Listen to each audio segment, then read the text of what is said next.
and playing extremely hard. Have a lot of speed on their team, a lot of talent. Their quarterback's playing well. Um, I like their runners. They have a couple of good running backs. Their offensive line, Coach Kennedy's got those guys playing much better. Talented at wide receiver. I know they had an injury to number 7. I don't know what his status is, but they have a lot of speed. Coleman is an exceptional player defensively. I like their linebacker group. They really run to the ball. Starts with Mitchell and then Blanton and then Smith. Do a lot of things defensively to confuse you in third down, all the way from total all-out blitz to drop 8. Um, but the looks are who are the 6 guys going to rush. So we have to be on top of that. Have a nice punter. Obviously, Coleman's a punt returner. Kickoff returner is the 2 guys in the backfield. So, and we know the Cowbells will be rolling and have a lot of respect for their football team and excited to go play a early game over in Starksville. Coach, how about just a feel for the last 20 minutes of the game Yeah. afterwards when you look back and you're right there. You're down by 6 and it seemed like maybe the energy fell off. What did you think about that? Well, it would, when with the turnover on the one. 16-10, 5 minutes left in the game. I don't know that we felt like we played particularly well to that point. We couldn't get off the field on third down, couldn't stop the um, hitch route, couldn't stop the option route. They were running the ball well on us, but we had made some adjustments there. Um, we basically were what we thought at half of, coming back out and getting it to a one-score game, which it was really good to see Shipley make the 51-yarder. We held them, had the ball, 5 minutes left, 16-10. Every one of our turnovers were on P intent, possession intent, the first play, which then puts the defense right back out there. Big momentum swing on that particular play, and we just couldn't recover from it.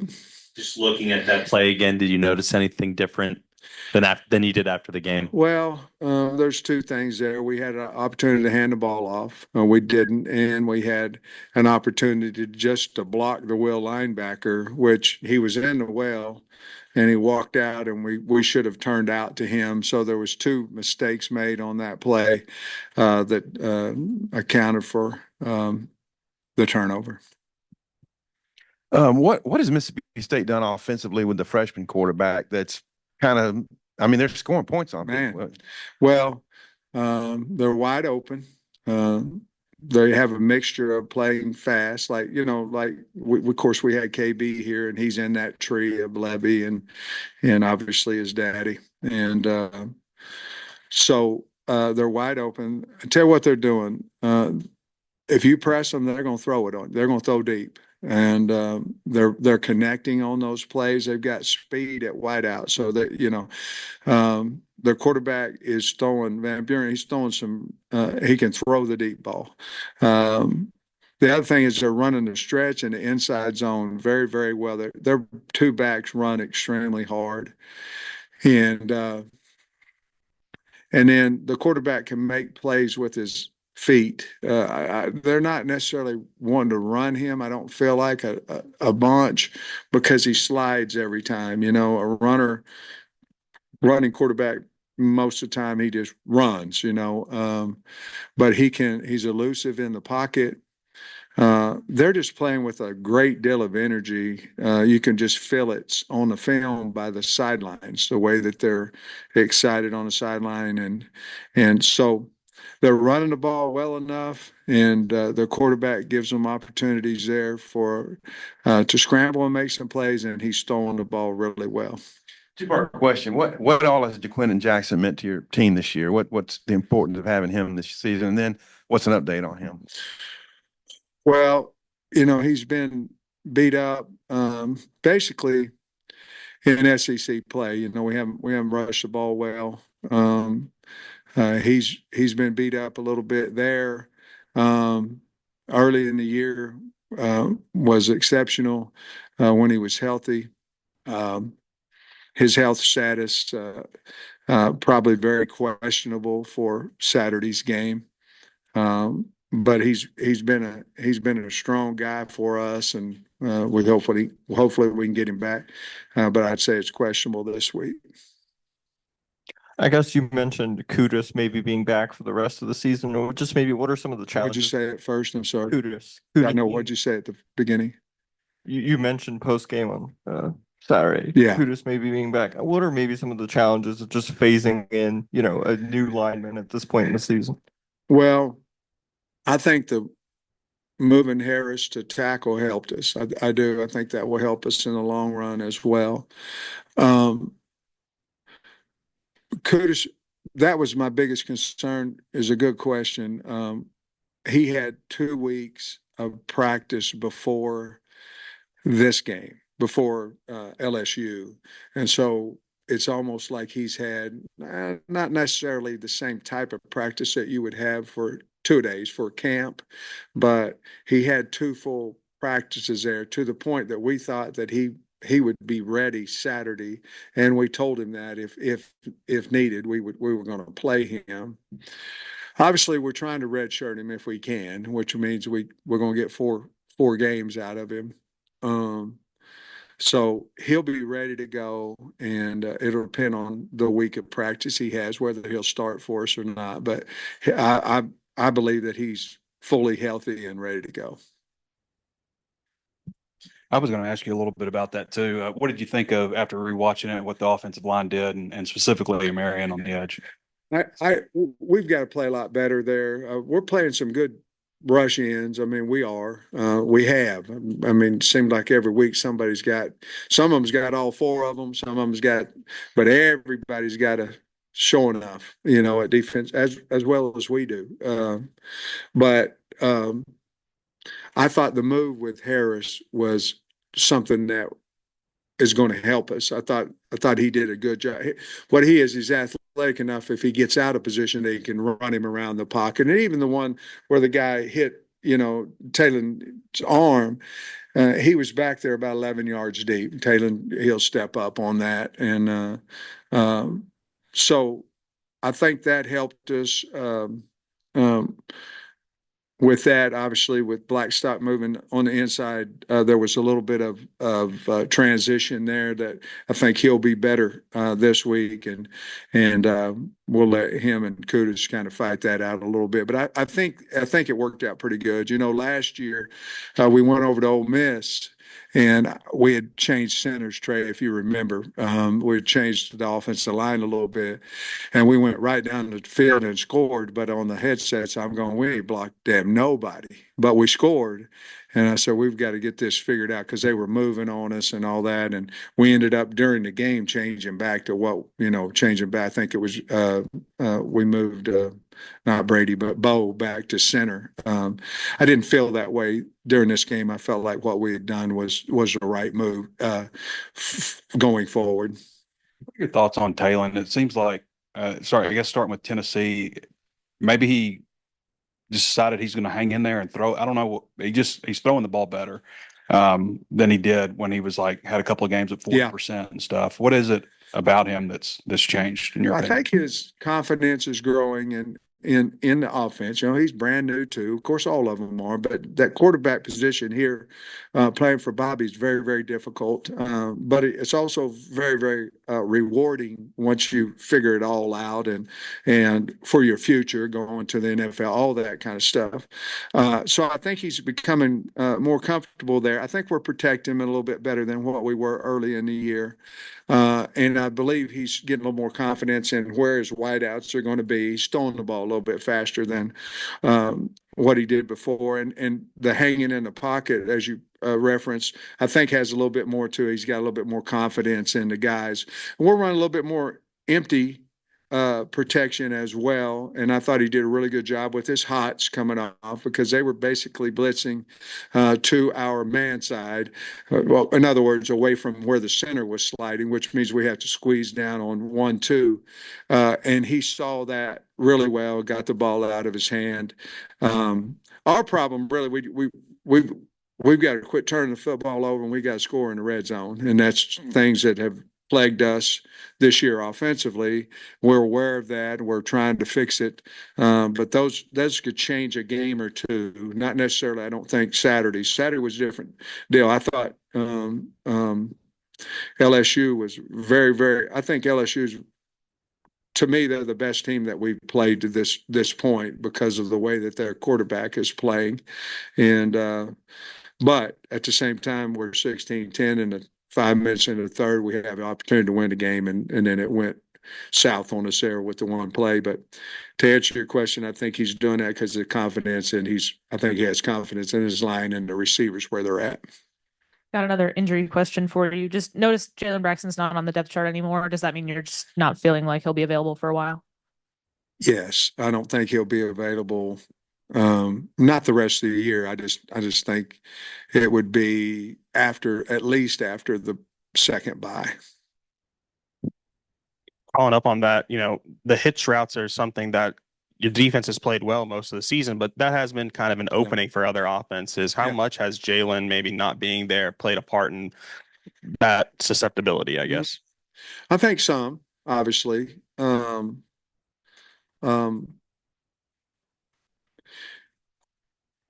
your quarterback, they had 2 sacks coming into the game, still have 2. But that means you're getting protected. Now, why? Well, the ball's getting out. That's a bunch of it. They've got good tackles as well. But, they double moved HUD when he was in there, I think 3 times. Got him once. But they couldn't double move the other guys because we're so far off of them. There was no reason. Just turn around and that was frustrating. But I think our kids gave their receivers the respect that they deserve. But we cannot let people throw the hitch route out there for 8 and 10 yards. It's just like playing catch. So we've got to correct that as well. The problem with us, we couldn't stop the run, and then so they had and/or on us, and then you saw when the second half a little bit more, we were stopping the run at least early, not that last drive. It was as disappointing drive as we've had on us defensively. But once we started stopping the run, then we were able to play the hitch a little bit faster, and they weren't throwing the hitch necessarily on 3rd and 10. And so it helped us. So it kind of all works hand in hand. We know what we have, and we've got to figure it out on how to stop those hitch routes, and I think we will. What'd you make of Hudson Clark's first, a lot of snaps there at outside cornerback last week? Well, I think he's earned the right to start for us. Played a lot of ball out there. Like I said, he got beat on a double move, but he didn't the other times. And I think he's a smart player. He cares. He cares about the university and playing for the Razorbacks, and he's got speed. And I'm proud of him, and I think he'll just get better and better. And he's tough. I think his back's still hurting him a little bit.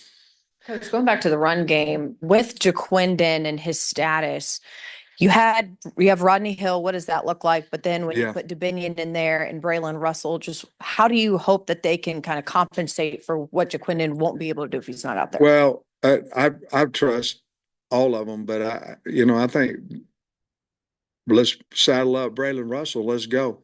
I think he's ready to go. I've already met with him this morning, called him in and said, "Hey, man, you want it? Go take it." And I think he's a really good player. I think he needs some confidence. We've got to get him rolling, to me, early in the game. But I believe wholeheartedly in him. R-Dub, Rodney, Rodney is a guy that we need back because he brings that toughness, that tough running to us. And it's hurt us not to have him, to be honest with you.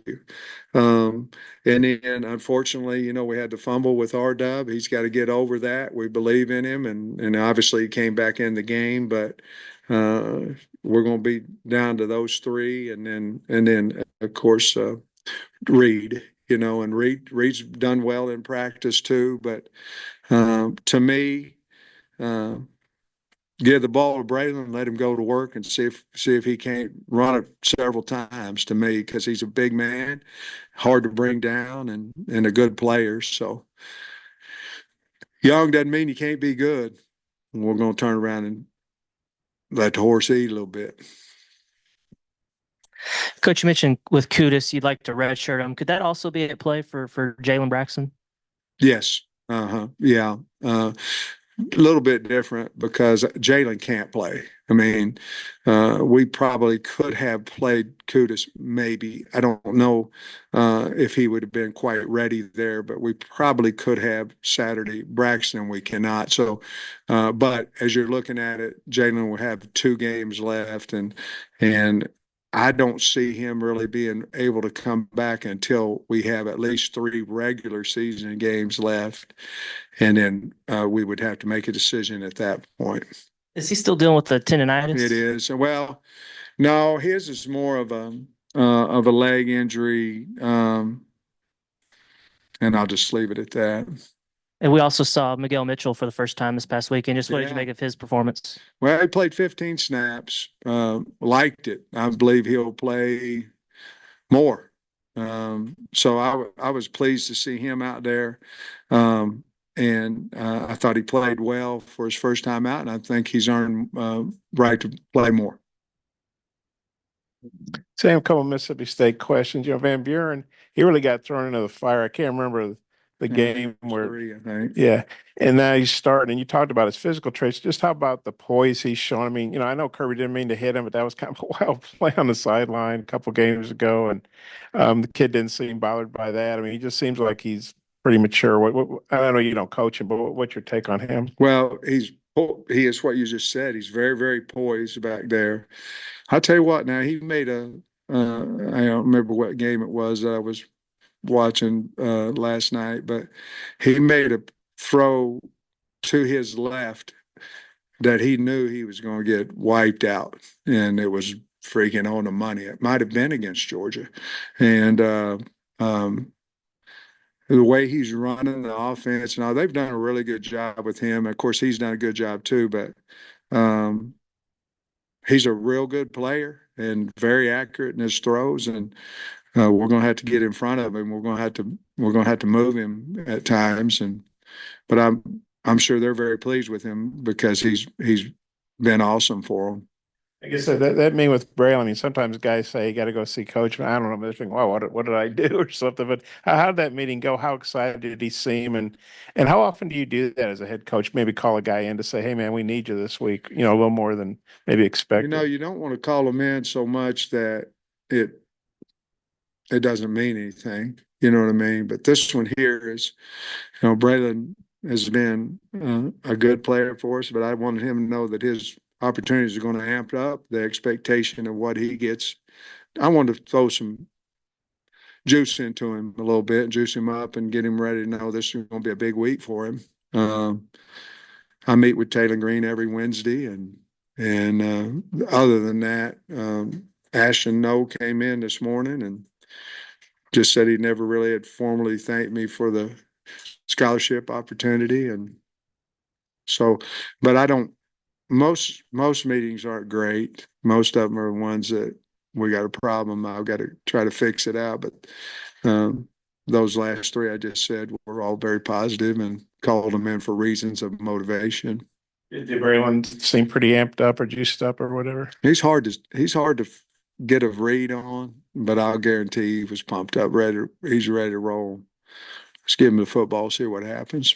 So Lebby obviously is a new guy. Lovely guy. He's a great guy. Yeah, great guy. Looks like OU's missing him a little bit. Just wondering what you think of him. No comment on Yeah, just wonder how well you got to know him, and just kind of what do you think? The record's not very good, but he Oh, not an easy they've got a good situation. football team. Sometimes everybody looks at somebody's record and they go, "Man, well, who'd they play too?" And this is his first year in there and all that. And he's playing everybody. 10 points under, whatever. And but I got to know him through, Kendall and his dad, and obviously through that, wonderful, great guy, and you could see how well the team's coached and how well the team's moving forward, and they're a scary team now to go in there and play, and the cowbells going off and all that, but. I believe Mississippi State hired the right guy, and I think they're going to be really, really good this Saturday and moving forward. Mississippi State's last in basically rushing, scoring, total defense, all those Defense, yeah. categories. What are your thoughts on how I guess they've improved throughout the season and just basically that? Yeah. I think ever since the Toledo game, I think they've just gotten better and better. They had some breakdowns, and giving up some scores, and you don't see that happening now. They fly to the football. They're a very physical football team. I think also after the Toledo game, I think they changed in trying to get to the quarterback. I think they've changed in number of guys in the box. I think they played a little bit more man coverage, and so I think after that Toledo game, I can see on the last three games how they've changed number wise, and they're in the box and they're getting better, and they're taking more chances on third down, second long, trying to get to the quarterback, and it's worked out for them. And I guess probably the quality of opponent playing That's Florida, right. Texas, Georgia, Texas A&M. That's right. I mean, some guys, you know, a lot of games are about matchups too. It's not about what was the score against this team and this team. It's about how do you match up with them. And um, so some of those teams you just talked about are very, very good on defense, but not as good on offense. You know what I mean? But they're very, very good. Florida, for example, turned around and handed the ball off, and they ran inside zone and stretch and were very physical and did a great job of rushing against them.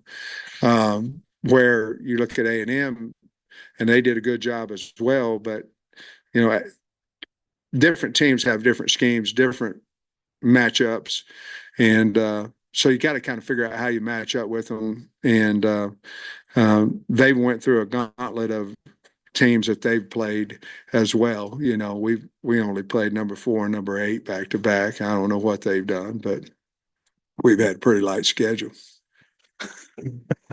What's the importance of this game for you guys? Because when you look ahead a little bit, there's a bunch of ranked teams left on your schedule still. Yeah. I don't know how many SEC schools you're playing right now that aren't, you know what I mean? Just depending on if they're lower to the 25 or top to the 1. It's the league, and we're damn proud to be part of it.